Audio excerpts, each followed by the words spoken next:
Hello everyone. I'm making some shirts for work, trying to save a couple bucks. It comes in like a little sticky sheet. I cut sections out of it, stick it on the shirt, and put it on the iron. Place the shirt down on the iron.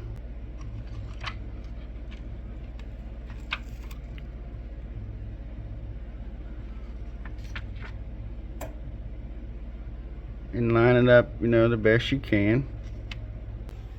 Press down on your iron. Wait for it to count.